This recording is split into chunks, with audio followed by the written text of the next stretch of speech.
viernes, Pipi. Hola, Chino. ¿Y qué viernes? ¿Y qué viernes? Acá, acaloradas. Corre por tu cuenta, Pipi. Yo, vos sabés que estoy destemplada, porque con estos cambios de temperatura salí para 20 grados a la mañana. Mira, tengo la voz para 20 grados a la mañana y ahora casi me pongo un tapado cuando hacían 18, pero no lo sentía realmente. Pero yo al revés, yo me he salido tan abrigada que no lo puedo creer. Qué cosa terrible. Bueno. Pero sí, al fin viernes. ¿Sabes qué? Hoy viene mi nieto de Bariloche, el más chiquito, no lo veo hace 7 meses.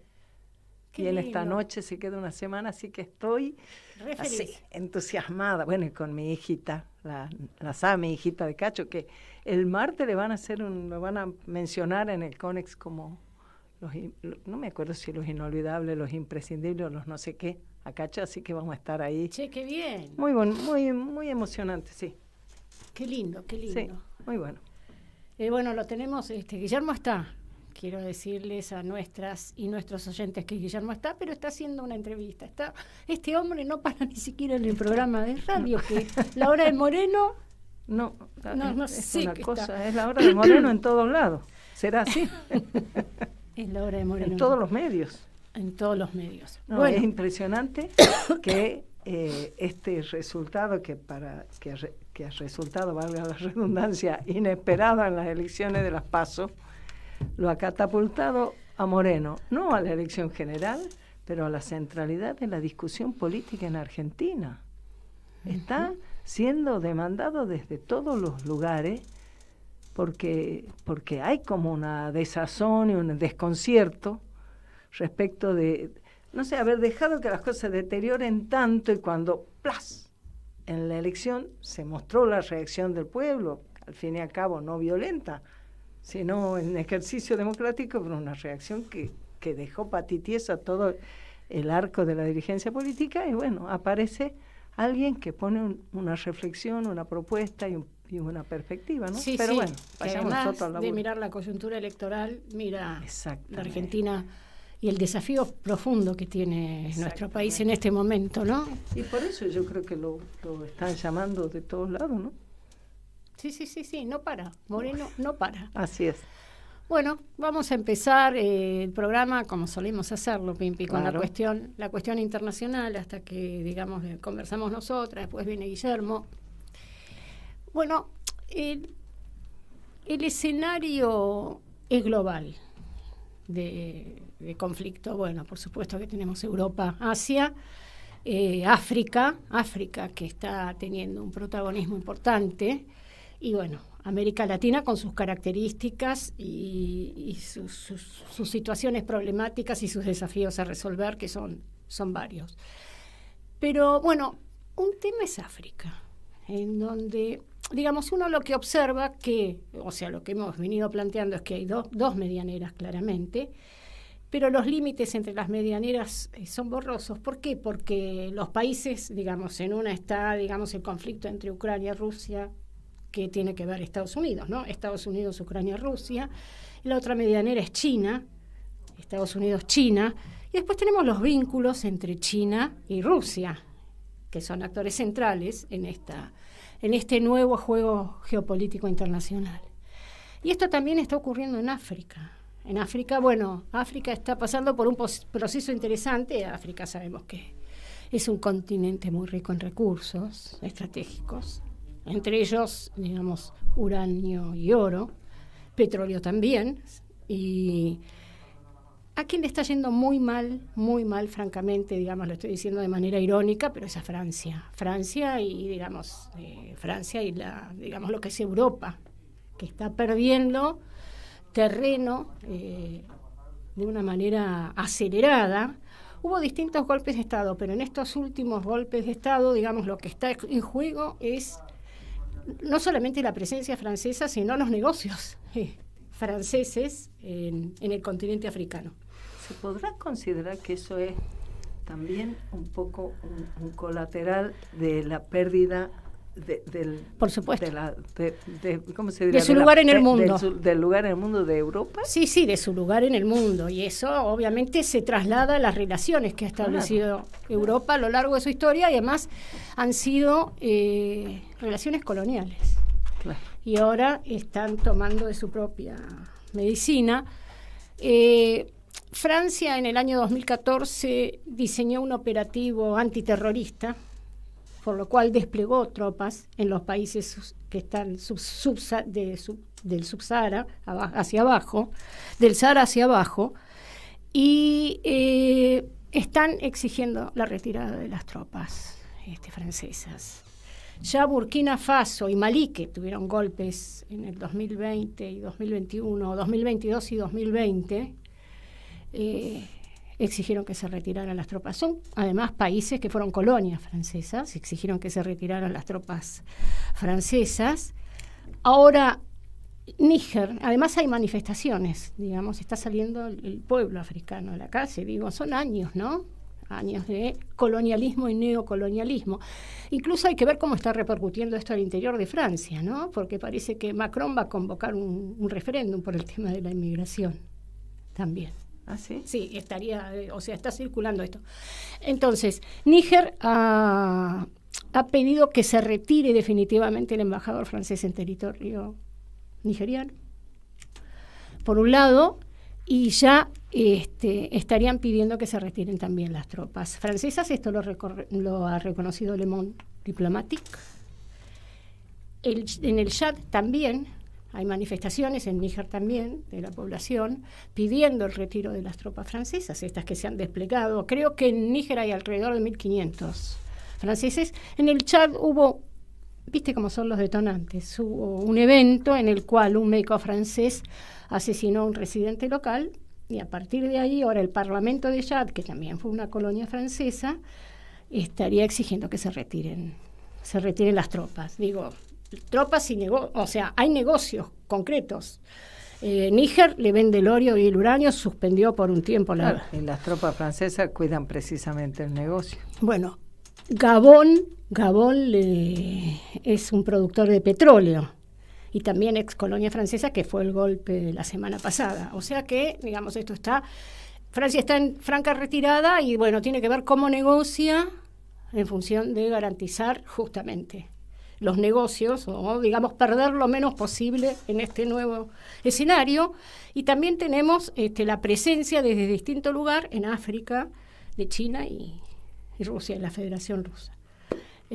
China tiene negocios hace tiempo en África, y Rusia, digamos, tal vez el eje no sean tanto los negocios, sino la presencia del grupo Wagner, ¿no? Ahí recordemos como Prigozhin, y bueno, la presencia del grupo Wagner, pero tomó la iniciativa a partir de Rusia, se mueve rápidamente, a partir del conflicto de granos, toma la iniciativa, reúne en San Petersburgo a los pueblos, a los países africanos. Ahí va Prigozhin y, entre otras cuestiones, se saca fotos, digo, negocios planteos, porque era el que... Y asegura el alimento. Asegura. Bueno, ¿no? El tema fue por el grano. Bueno, la cuestión es que Prigozhin dice que es la nueva independencia en Níger, el golpe, o sea, apoyando el golpe, digo. Desde ese lugar está Rusia presente, en parte, en el continente, y China, digamos, con el tema de los negocios. Pero bueno, las características de las relaciones que han establecido tanto China como Rusia difieren de las relaciones coloniales establecidas históricamente por Europa, y que tienen sus costos, digamos, desde la población africana, que está exigiendo el retiro de las tropas francesas. Es un desafío para Francia. Entonces, digo, ahí, digamos, en este nuevo escenario hay que ver qué papel juega Estados Unidos, ¿no?, en toda esta cuestión. Después tenemos en la segunda medianera estuvo, por un lado, China desplazando tanques a la zona de frontera, pero, digamos, esto está, no esto de China, pero digo, ¿cómo se vincula la primera y la segunda, ¿no? Están hablando de una escalada en el conflicto que no sería tal, pero, digamos, hay que ver si es realmente una escalada. Sí es preocupante, en Europa, digamos, están preocupados por el tema nuclear. Claramente, ¿por qué? Porque por un lado Estados Unidos le va a enviar a Ucrania, una vez más, a una ofensiva para seguir alimentando, entre comillas, una ofensiva que está empantanada, una contraofensiva que está empantanada.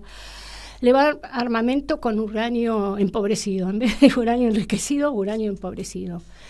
Esto tiene consecuencias para el medio ambiente y esto lo usaron, Estados Unidos lo usó en Irak, y aumentaron terriblemente la incidencia de casos de cáncer. Y por el otro lado, estaría por enviar armamento nuclear al Reino Unido, que ya tiene armamento nuclear. Ya hay armamento nuclear en distintos países de Europa, entre ellos en Turquía.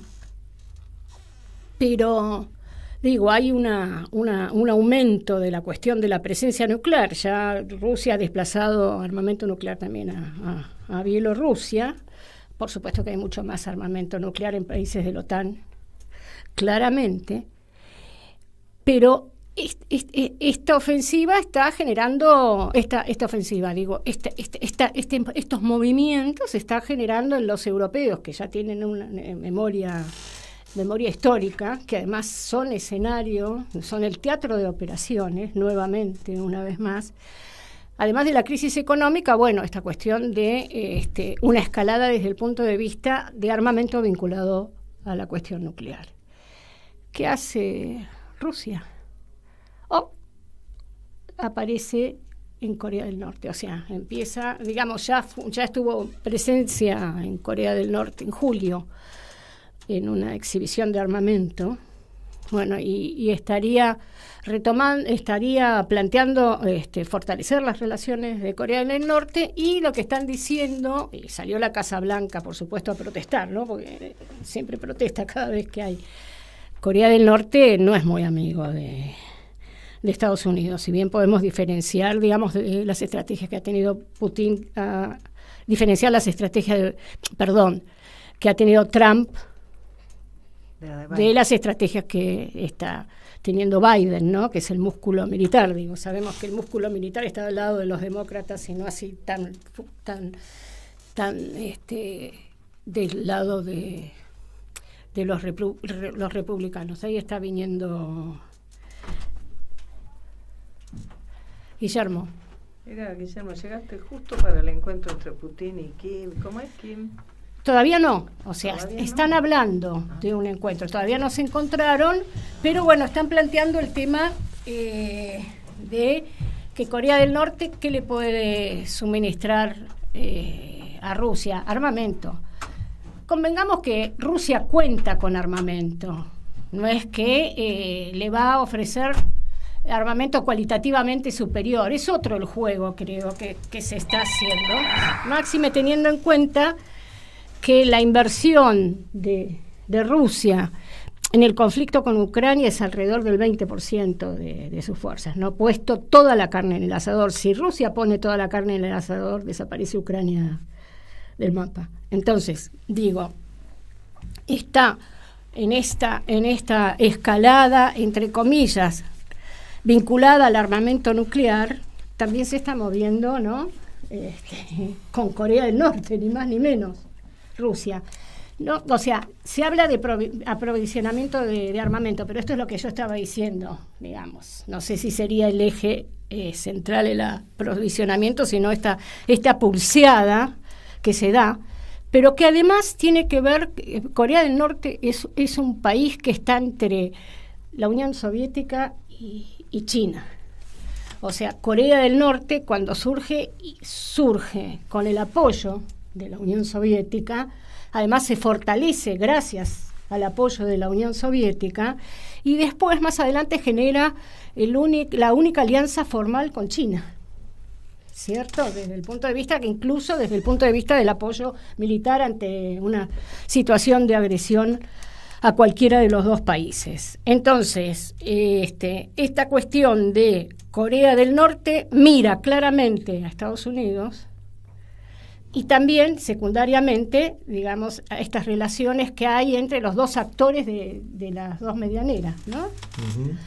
que estas medianeras se tocan, porque los actores, digamos, tienen relaciones, no son químicamente puras estas medianeras, y esto se está notando en África y se está notando fundamentalmente en Asia, que Corea del Norte tiene una posición estratégica.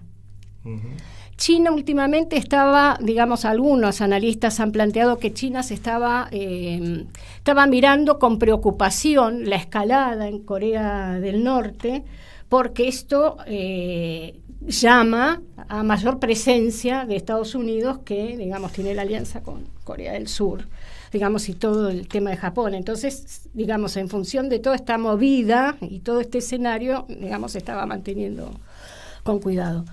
Después está el tema del acuerdo del grano. Toco esto y pasamos a la cuestión nacional, porque se juntaron nuevamente Erdogan y Putin. Erdogan andaba medio, ¿no? Como, digamos, se plantea, es un país fuerte que ha sido un imperio, tiene un ejército muy importante en la OTAN, es un ejército de peso, y, digamos, quiere aparecer como mediador. Ha tenido algunas cuestiones que no le ha gustado a los rusos, como, digamos, autorizar finalmente el ingreso de Finlandia.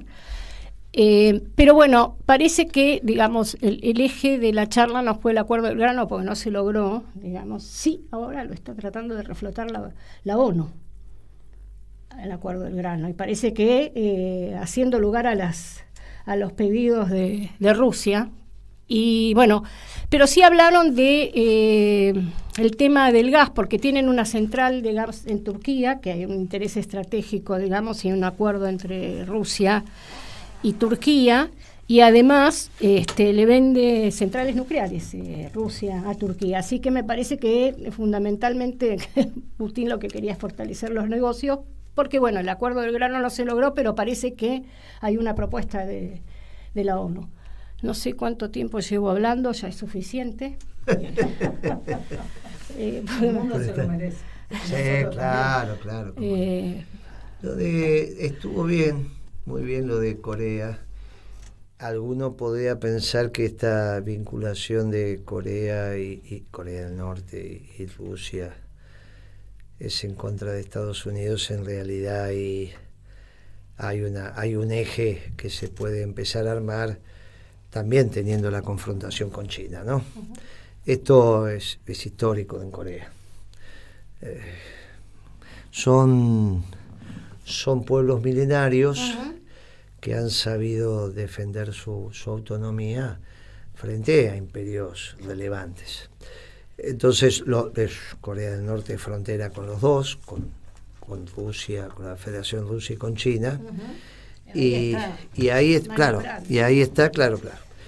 Y para Rusia es un abastecedor de cierto tipo de armamento que los informes dicen que son compatibles. Sí. No sé si usted lo mencionó, pero el aumento de capacidad letal en el tipo de armas que está suministrando sobre todo Estados Unidos a Ucrania. Sí, ahora digamos con el armamento, con un radio empobrecido. Sí, claro. Bueno, y las bombas racimo, ¿no? Las bombas racimo que ya las había suministrado, y digo, el efecto para a mediano plazo, ambos dos con características distintas. Sí.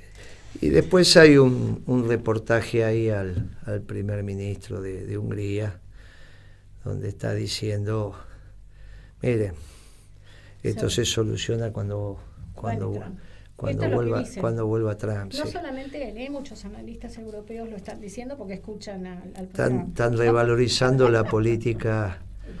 Claro, están revalorizando la política exterior de Trump, que no tiene nada que ver con la visión esta progresista que acá en la Argentina llevó a Cristina, a Macri, a Alberto a decir que Trump estas tonterías. Bueno, me parece que el mundo está teniendo va yendo hacia el desenlace de la primera medianera, y lo vamos a ir viendo en los próximos meses. En el 2024, ¿no? Sí, las medianeras de Occidente, la que tiene que ver con Europa, las vamos a estar viendo. a medida que avancen las elecciones norteamericanas, ese va a ser un tema. Se habla de un alto al fuego posible ahora, alto al fuego, que no sería un acuerdo de paz ni mucho menos. Bueno, sería como para recuperar efectivamente, un poco, aire, ¿no? Sí, y a su vez que ya están los ucranianos en un nivel de tremendo, no logran avanzar, están, digamos... están empantanados ahí, y los rusos obviamente han alcanzado con sus más, con sus menos, el objetivo que estaban buscando. Queda Odessa por resolver si transforman Ucrania. Si pasa Odessa, digamos. Claro, si es un país mediterráneo va a tener salida, pero la salida que le queda es Odessa. Claro. Lo que a Ucrania le cortan la salida al mar. Claro, que pasa a ser un país mediterráneo. Bueno, en eso estamos. Y estamos en situaciones que de alguna manera tienen su reflejo en Argentina, sobre todo porque siguen insistiendo con que Milei es Bolsonaro, con que Milei es Trump, y no terminan de comprender que es otra lógica la que está guiando el accionar de Milei. Milei es un globalizador, Trump no es globalizador. Bolsonaro era un capitán del ejército, uno no le podía pedir tamañas definiciones, claro, tamañas definiciones. También uno se va formando en la vida. Trump terminó con la globalización y Milei es casi la globalización extrema, por lo tanto no tienen nada que ver las visiones de Milei con las visiones de Trump, ni tampoco con las visiones de Bolsonaro cuando transitó en su amistad con Trump. Sí, no, el tema de la Amazonia, ¿no? Bueno, claramente la defensa de la Amazonia como soberanía brasilera implicaba que los franceses ahí no tenían que estar. Eso también es bastante propio del ejército, ¿no? Claro. Bastante, digamos, más allá de que puedan ser más liberales, pero siempre hay ese componente de lo nacional ahí. Claro, porque es su rol. Claro. No tiene razón de ser en la globalización los ejércitos para pelearse con quién. Por eso está bien lo que usted está diciendo, y es un contrasentido pensar que puede haber oficiales superiores de las Fuerzas Armadas globalizadores. Cuando alegremente la progresía le vuelca a Milei su componente con los militares, es porque no analiza ni siquiera un poco más en intensidad el pensamiento de las fuerzas. Ni siquiera analizan con seriedad el 76. Claro. Porque en el 76, y es hora que el progresismo lo reconozca, al menos aquellos viejos militantes que todavía deben estar vivos del Partido Comunista, cuando este chico en Duro de Domar se enoja y se levanta y se va, era porque yo había mencionado que el Partido Comunista había sido funcional al golpe del 76. El gabinete cívico-militar lo pintaba el Partido Comunista, pero aparte, Videla y Viola eran los generales progresistas, y Martínez de Oz no se sumó al embargo cerealero que decretó Reagan. Y si esto no fuera poco, Massera bombardeó la flota pesquera rusa. En ese momento no había flota pesquera china, todavía no había, navegando por los... Bien, esa flota pesquera, que es la que dicen que ayudó en la guerra de Malvinas, con su sistema de localizaciones, inteligencia y demás, en realidad pescaba en las aguas territoriales, y Massera, que tenía el acompañamiento del Partido Comunista Revolucionario, que era el pro-chino, de esa famosa escisión del Partido Comunista en el año 64 salen un montón de espacios políticos, entre ellos sale el Partido Comunista Revolucionario, el PCR, que es la base de sustentación de lo que hoy es la corriente clasista combativa, que el año pasado falleció Otto Vargas. Bueno, ese esquema era maserista, sostenían, porque Massera confrontaba en su interna con el ejército, con los soviéticos. Y entonces, como en ese momento todavía Mao estaba... Con puro pensamiento nacional, se podría decir. Bueno, Mao todavía ¿Siempre? obviamente tenía la confrontación con la Unión Soviética, aquella confrontación, y que incluso es la confrontación histórica entre los rusos y los chinos. Por eso cuando hablan de la ruta de la seda, claro, miren muchachos, tengan cuidado, tengan cuidado. Bueno, esto es sin entender qué es lo que acontecía con la geopolítica de aquel momento, incluso dentro de nuestras Fuerzas Armadas. También fue escenario justamente de esa disputa. Claro, Camboya con el Khmer Rojo. Claro, esos eran muy parecidos a lo que después en nuestra región fue el Sendero Luminoso. Sí, Sendero Luminoso, claro. En Perú. Pero, ¿qué es lo que pasó también en Duro de Domar? No es que le estamos haciendo publicidad al programa, ni ¿qué es lo que generan estas reacciones? Cuando uno le dice, mire, que la dictadura del 76 achicó el sector privado, pero agrandó el Estado. La dictadura del 76 agrandó el Estado en términos económicos, no lo achicó. Achicó la economía en el sector privado. El que sufrió fue el sector industrial, sufrieron los trabajadores, las obras sociales, el sector privado, pero no el Estado. No hubo ningún achique del Estado. Claro, cuando vos le decís eso, se les desordena. Pues dice, no, pero no puede ser, si tiene que achicar el famoso achicar el Estado para agrandar, no fue lo que hicieron. Eso era una propaganda. Pero no se ve reflejado en los números de la macroeconomía. No fue cierto. No fue cierto. Entonces, la lectura correcta de cómo la influencia geopolítica de aquellas potencias dentro de la economía, dentro de la política argentina, todavía está para hacer una lectura que revise esto, donde también hay que revisar que la última condecoración del ejército argentino, un ejército extranjero, fue el Ejército Rojo. Vino una delegación del Ejército Rojo después de Malvinas para llevarse la condecoración. Bueno, estas cosas hay que contarlas, porque de la misma manera que tergiversan la historia de la década ganada, se han dedicado a tergiversar la construcción de las contradicciones durante la última dictadura. Y esto hay que ponerlo blanco sobre negro, porque si no las traslaciones se hacen directas, y no es un problema solo del conocimiento de lo que pasó en la dictadura, es para no hacer analogías que son falsas ahora.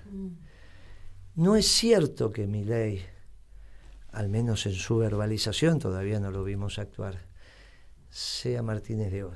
Se va a dedicar a achicar el Estado. Y lo primero que va a hacer es lo que tiene a tiro de decreto. Y nosotros tenemos que plantear la contrarrevolución. Porque él se plantea la revolución. Y si esto no lo entendemos, plantear que Milei sea revolucionario, como dijo un panelista, que a mí me parece que fue muy aleccionador ese programa. Las revoluciones pueden ser buenas o malas, vos dale el carácter que quieras, donde vos te pares. Claro, esta va a ser una revolución donde si nosotros nos planteamos la contrarrevolución es porque estamos pensando que es una mala revolución, no una buena revolución. No es pensar que decirle a un hombre revolucionario es porque ya es bueno. No, claro. Así como los cambios, no necesariamente se asocia un cambio a una cuestión positiva, y miren los cambios negativos que hemos tenido en la historia reciente. Bueno, sobre esto vamos a reflexionar, pero después de las noticias de Telam.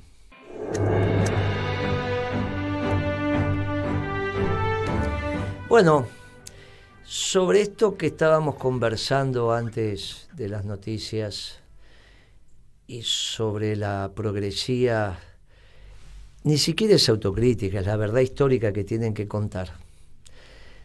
Un militante de aquellas huestes que hoy es gobernador de la provincia de Buenos Aires se atrevió a un discurso doctrinario. Y en ese discurso doctrinario dijo esto. Y están pasando cosas complicadas y novedosas. Ahora, yo creo que no tenemos que venderle esperanza a nadie, y coincido con ustedes, que tampoco vamos a entusiasmar demasiado solo con un discurso y con una propuesta nostálgica. Lo digo, ¿no? Porque nosotros que somos parte del peronismo, uno dice, bueno, Perón, Evita, Néstor y Cristina, pero no tengo ninguna duda de que son los momentos más gloriosos que vivió nuestro país, no tengo ninguna duda, pero creo que tenemos que ir dándole un carácter de época nuevo, generacional y de época nuevo. Nosotros no podemos vivir más y no es justo que vivamos más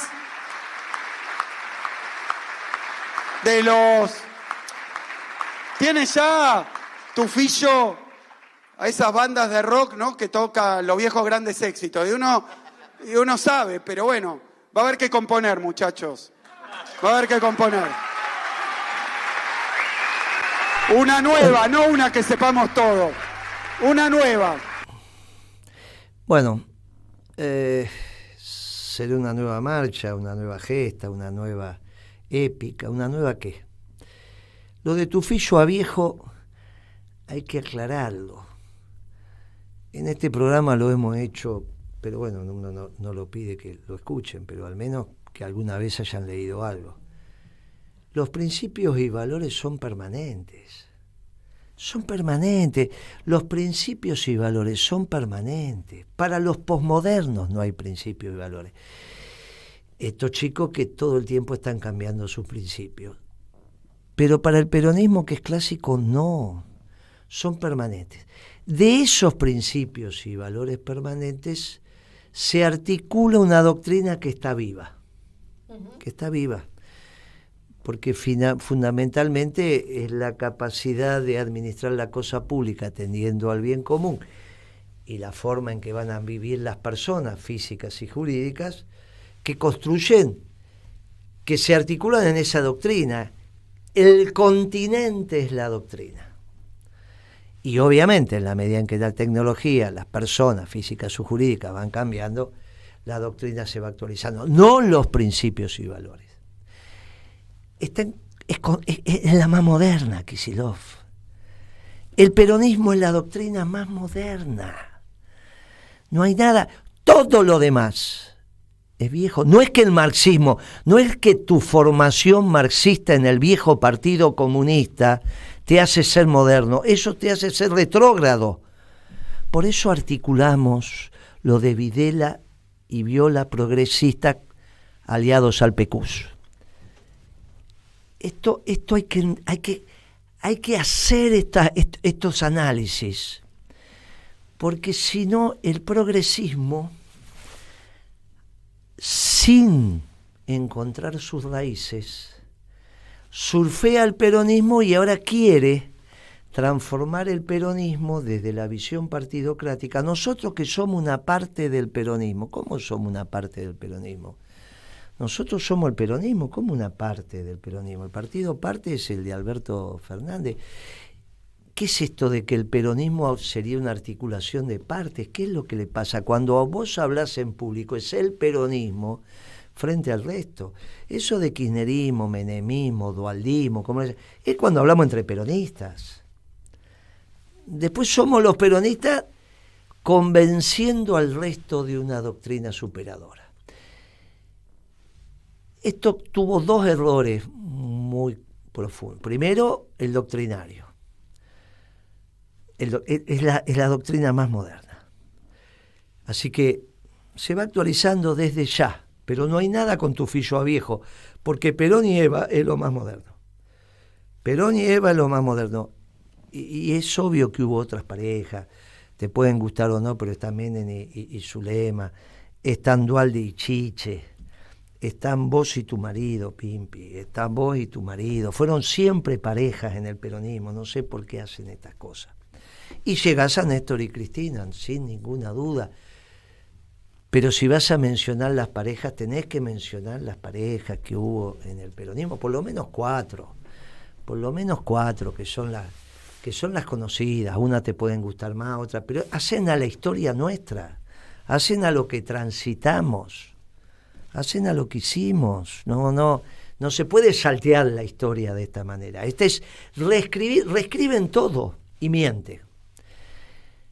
Pero después cayó muy mal en sectores dirigenciales que son sub-70, que todavía van a vivir. Hoy se murió Oraldo con 90 años, o sea que todavía tenés 10 años, muchachos sub-70 o sub-75. La familia de Oraldo Brito, claro, gran dirigente. Gran dirigente. Político y sindical de San Luis y de mucha trayectoria en la Argentina. Muchísima, igual que lo tenemos a Lorenzo Pepe ahí. Que va, que está aguantando, queremos que siga. Pero entonces, en los sub-75, cayó muy mal. Y vuelve a generar un hiato generacional innecesario, donde Perón enseñó que no había que tirar a los viejos por la ventana. Ahora, ¿fue solo eso? No. Se lo pasaron a Massa. Y a Massa le pareció que estuvo gracioso esto, que estuvo bien. Y resulta que nosotros tenemos un montón de gobernadores grandes. Imagínate Rodríguez Sá escuchando esto, o los gobernadores que tenemos, porque, escúcheme, tenemos varios gobernadores, la propia Alicia, la propia Cristina. Pero además, como decía recién la Adriana, cuando dijo el cambio, que sea cambio no quiere que sea bueno, que sea nuevo no quiere que sea bueno, que sea joven no quiere decir que sea mejor a que sea grande. La juventud no es nada más que una etapa transitoria en la vida, y la verdad es que la experiencia también tiene sus ventajas, y lejos esta juventud que expresa el gobernador de la provincia de Buenos Aires, lejos de ser la construcción de algo que enriquezca esta trayectoria, esta experiencia que el peronismo le ha dado a la Argentina, lo que hace es un atraso, pero fenomenal, hacia todos los clichés del antiperonismo. Como nosotros tenemos jóvenes en el Zoom, que son sub 55, tenemos 2 ahí. A ver qué piensan los jóvenes. A ver, Pablo, a ver, Bea. El primero que levanta la mano en el Zoom le dan la palabra. ¿Qué sub? Vamos, Bea, vamos, Pablo. Bueno, si quieren, me sumo. Lo de Axel es Axel en estado puro. Creo que tuvo un sincericidio. Axel en el 2007 estaba en contra de Néstor y además trabajó en contra de Néstor y además trabajó en contra de la campaña en septiembre del 2007, ya en la campaña de Cristina también trabajó mal, trabajó en contra.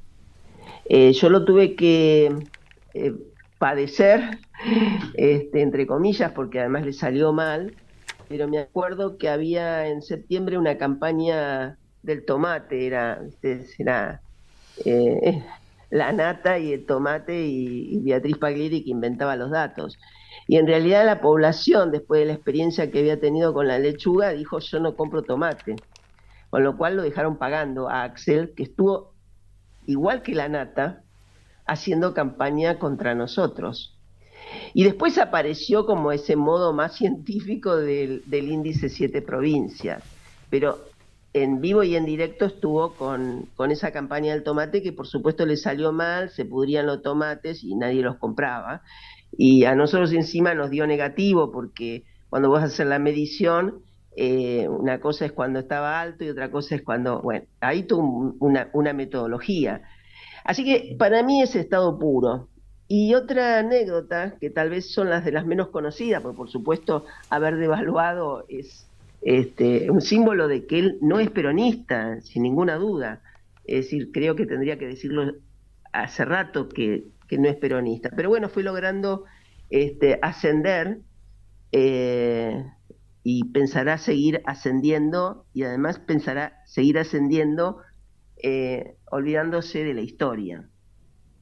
Pero cuando nosotros integrábamos la Comisión de Economía que vos, Guillermo, presidías, Axel vino casi nada, creo que no vino nunca, y mandó a su equipo que vinieron a hacer una propuesta que por supuesto toda la mesa peronista los miró como diciendo, flaco, ¿de qué estás hablando?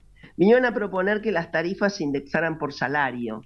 Si hay algo más antiperonista que esa propuesta, bueno, esa fue la propuesta de Axel. Vos te tenés que acordar, Guillermo. Perfectamente. Que por supuesto la propuesta duró 2 segundos porque los miramos, bueno, primero vos lo miraste fijo, pero toda la mesa los miró fijo diciendo, digamos, además, todo lo que estábamos ahí, por supuesto, teníamos la experiencia de haber vivido la indexación. Así que para mí esto es Axel en estado puro, y creo que con este sincericidio cometió un grave error en términos de lo que es su futuro. Esa es mi expectativa. Muy bien, Bea. Pablo.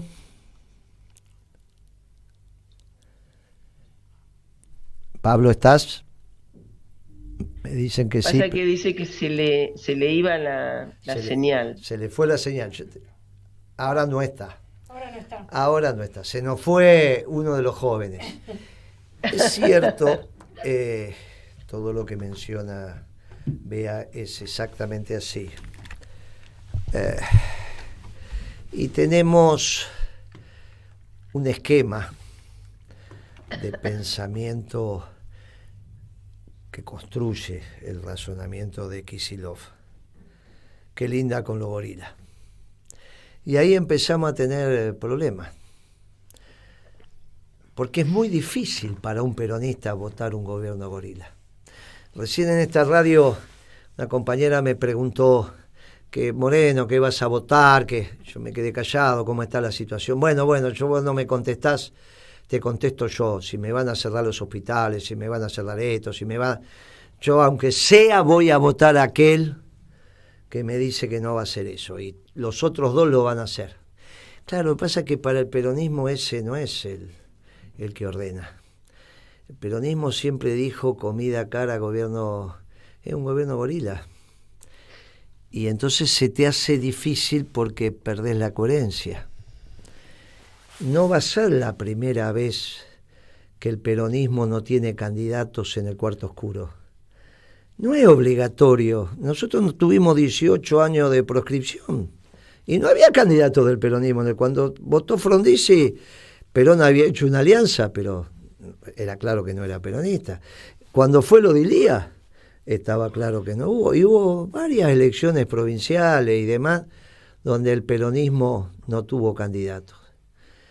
Por lo tanto, obviamente, en la medida en que se tomen decisiones que vayan en la dirección de bajar el precio de la comida, la cosa cambia. Porque, bueno, vos decís, hay alguien que está tirando unos tiros para el lado de la justicia. Claro. Ahora, si es una competencia de a ver quién tiene la comida más cara, la víscera más sensible, y lo decía Perón, es el bolsillo. Compran de a una banana, compran de a 2 bananas, compran 3 papas, 2 papas, 2 naranjas. La gente, no pueden. Salen a hacer las encuestas en Constitución, en Retiro. Ayer estuvieron en José María Moreno y Rivadavia. Un matrimonio dijo, no, hoy no creo que tengo una caja frisada de ravioles con manteca y queso, eso vamos a comer. No nos alcanza. Ella estaba vestida con ese famoso guardapolvo de las maestras jardineras, ¿te acordás que era? Y él se lo notaba un empleado y dice, ¿y qué les pasa? Le decía él. Y bueno, tengo que pagar la cuota del auto, el seguro, las expensas, la luz, el gas. Dice, de luz pagaba 3.000, me vinieron 12.000. De agua pagaba, no se puede. Pero no comen. Eran 2 muchachos de clase media, ella estaba de peluquería, no es que se había hecho ella. Vos te das cuenta cuando un teñido va de peluquería o te lo hiciste vos en tu casa, te das cuenta. Vos te das cuenta. Entonces, mirá, estaban vestidos de de clase media, no pueden comprar la comida, no pueden. Claro, porque en un sector hay hambre y en el otro sector no es que haya hambre, pero va siendo la decadencia cada vez mayor, cada vez más cercenándote esto, prescindiendo de aquello, achicándote y agarrándote a la cabeza cada vez que te llega una factura. Claro. Yo no lo puedo creer. Yo miro 3 veces a ver si, pero será de mi casa esta factura de la luz de 15 lucas. Y yo tuve mucho más también. Escúchame, la comida no era un tema en nuestras casas. Sería un tema si un día te querías comer un pulpo, bueno, está bien, a esta altura del partido, entre dos, vos y tu pareja, suman más de 100 años, cada tanto te podés comer un pulpo, ¿no? Es obvio. Usted no, Guitia, usted menos de 100 años, pero yo ya sumo más de 100 años entre los dos. Entonces, uno dice, mirá, cada tanto, viste, te toca. Dentro de poco lo voy a sumar sola. Sí, vas a estar como Kissinger. Lógico. Llegó a los 100. Sí. Bueno, entonces vos decís, mirá, la comida no era un tema, ¿cómo va a ser un tema? No era en nuestro... Bueno, oye, entonces te dicen precio, un pan lactal comprado de apuro de medio kilo, ¿cómo va a costar 980 pesos? Vos no eras de clase media viendo si podías o no alcanzar la comida, pero eso de ninguna manera era lo que estaba midiendo, la cosa eso se daba por hecho. Claro, ¿no? Claro. Entonces, esto tiene un problema de base, que es el precio de la comida. Y esto comenzó a descuidarse el precio de la comida con precios cuidados. Esta es la verdad histórica. Dejaron de controlar y de ordenar los precios, se dedicaron a 500 y pico de productos. Entonces era mentira que Kicillof con precios cuidados quería tener ordenados los precios. Por eso yo me acuerdo que venía Pimpi en ese, yo tardé 30 días en irme a Italia, 15 días, qué sé yo. Y Pimpi venía y me decía, che, que había renunciado conmigo, me decía, che, pero esto están arreglando los precios de precio cuidado, 20, 25, 30% arriba de lo que están en el mercado. Claro, se preparaban para la devaluación. Claro. O sea, pusieron los precios. Ninguna inocencia. Para la devaluación. Mintieron. Ninguna inocencia. Y de la mentira no sale nada. Y este es el punto de quiebre. ¿Qué van a hacer con el precio de la comida?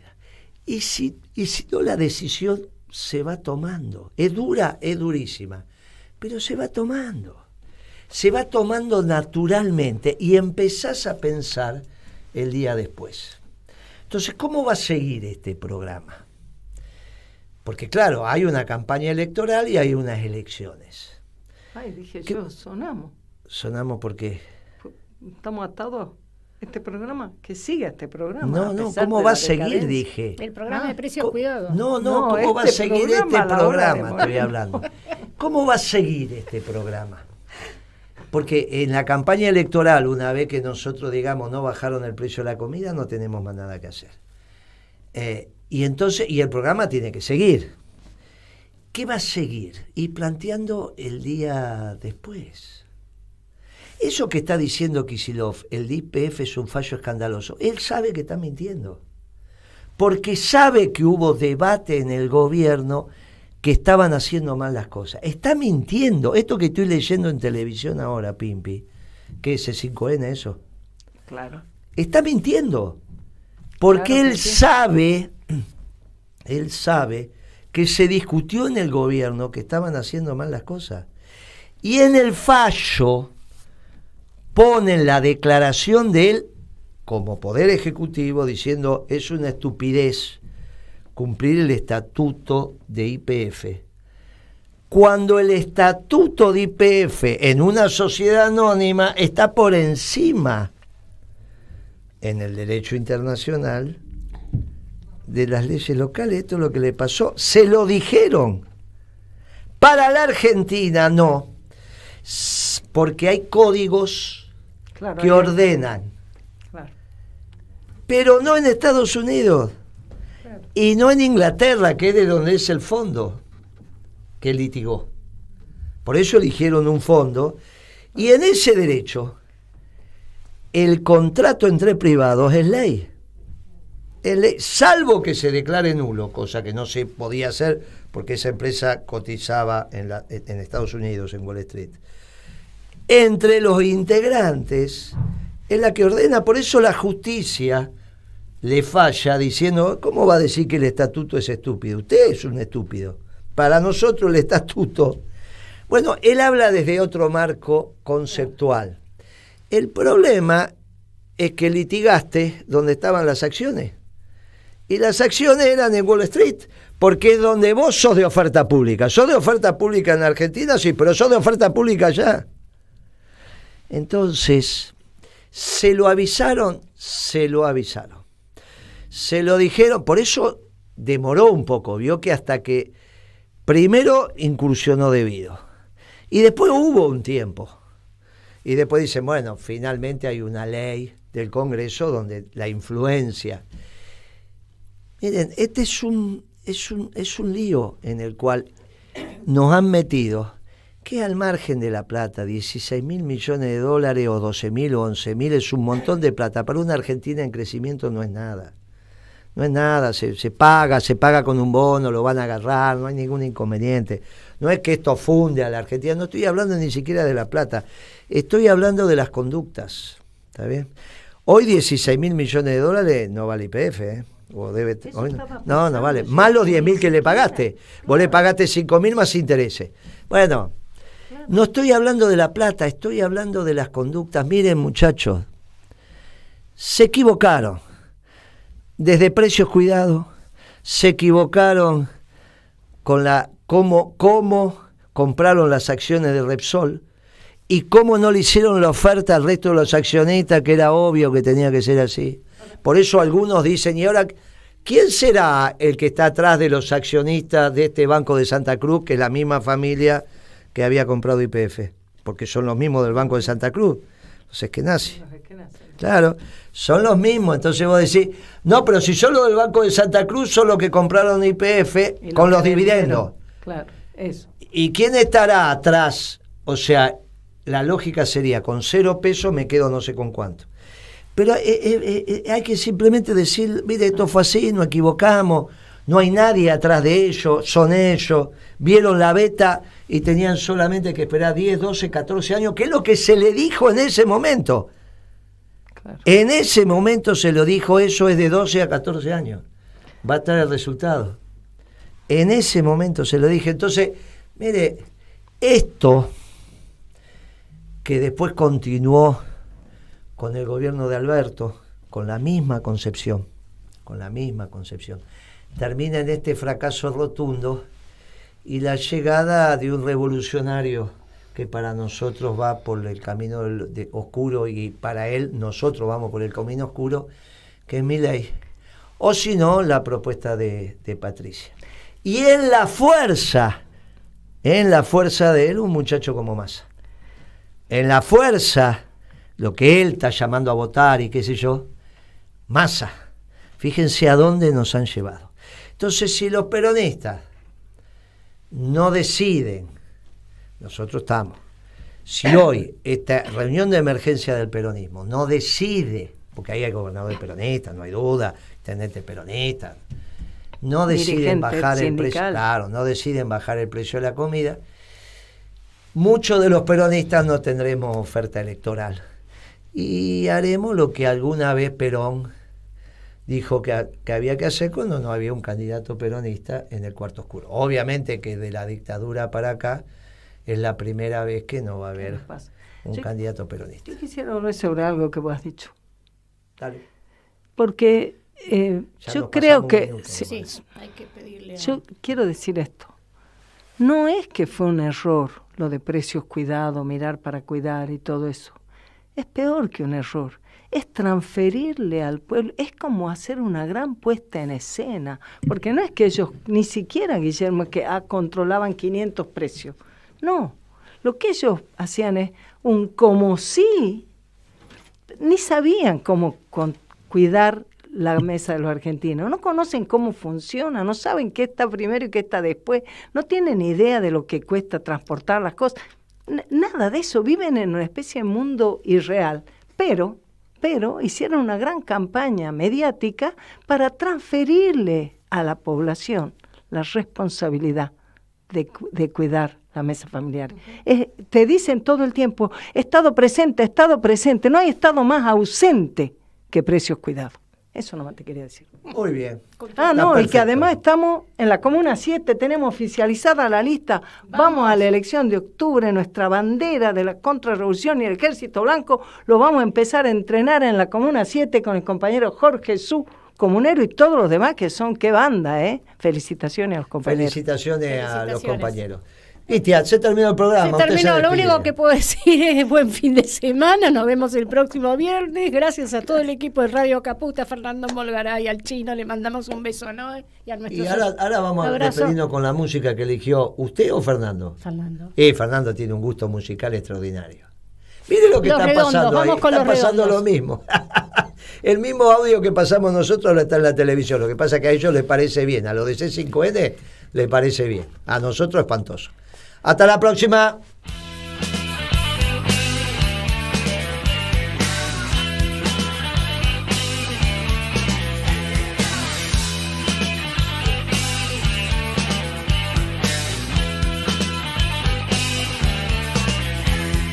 Fue unos meses a Caseros, hizo estrato roja, se hizo el torbellino que hoy suena en la radio. La ceniza no caía desde su cigarro y estaba en sus ojos desarmándote.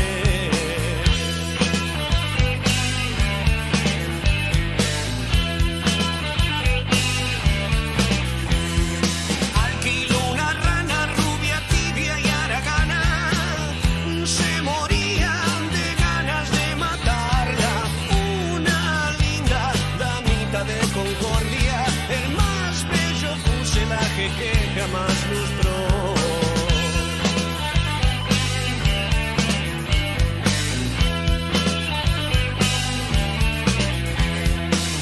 Le hizo un par de promesas imprudentes y así fue que de ella se aburrió. Las minitas aman los payasos y la pasta de campeón.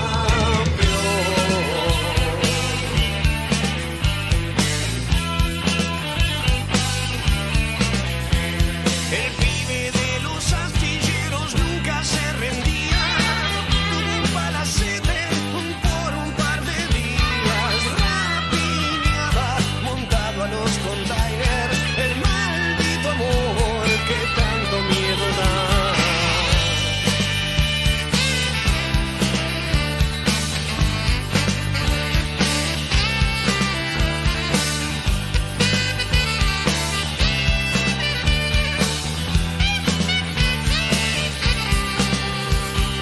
Fue por una lluvia que realmente mojé, que pusiera fin a su aventura. Un final feliz para Pimpollos, allí estaba al fin acechándolo.